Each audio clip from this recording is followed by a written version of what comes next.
Ne vieną kartą tu jautai kaip šaltis veržia širdin. Aha. Ir ne vieną kartą tu prieš srovės skynys kelią aukštyn. Šiaip galvojam, kad tai yra traumos kažkokia pasekmė, nes buvo praeitą vasarą jie nukritusi ir susižalojus būtent tą ranką. Ir, tada nuvykom į priimamąjį, ten peršvietė ranką, viskas gerai, paleido patempimas. Ir praėjus beveik 4 kažkur panašiai mėnesiam, kaip tik sesės buvo mažosios gimtadienis, Milenai daviau suknelę, sakau, užsidėk, atinu kažkaip kučias ir kažkas, sakau, kodėl, kas yra, kad tu čia nesirengi. Sako, mama, man sunku, sako, aš rankos nepakeliu.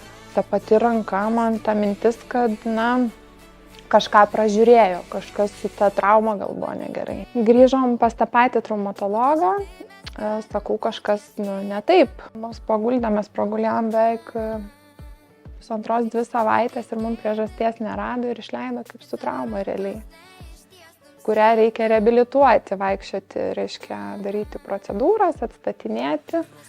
Tik vienintelis neurochirurgas buvo vaikų Klaipėdoje, kuris dar vis pasiūlė, sako, pasidarykim 3 Teslų MRT tyrimą, kurį jau ten daro Klaipėdoje.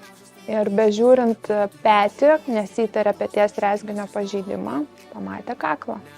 Tai tokia ta istorija. Kokia? Milenutė šiaip yra, galiu pasakyti, jinai jau senai labai savarankiška.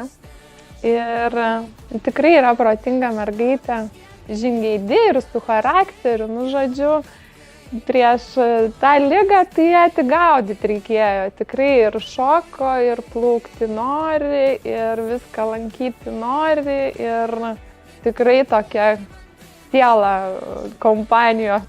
Ne tai, kad nenupirkdavo, aš jų ir neprašydavau, nes mano kūminas turėjo, kuris prie mūsų prie pat gyvento ir su jų važinėdavau. Bet kažkaip pasitaikė progą ir paprašiau, nes jau atsibodo iš tikrųjų prašinėti, nes dar jie turi vaikų irgi, kurie irgi nori važinėti. Kaip ir turim dalintis, tai aš noriu savo turėti. Aš šiaip Lego mėgstu statyti, man patinka statyti, nes kartais per gimtadienį ir prašau Lego, dažniausiai. Kalėdos? Ir kalėdos, kada prašau, kada yra progų, tada prašau.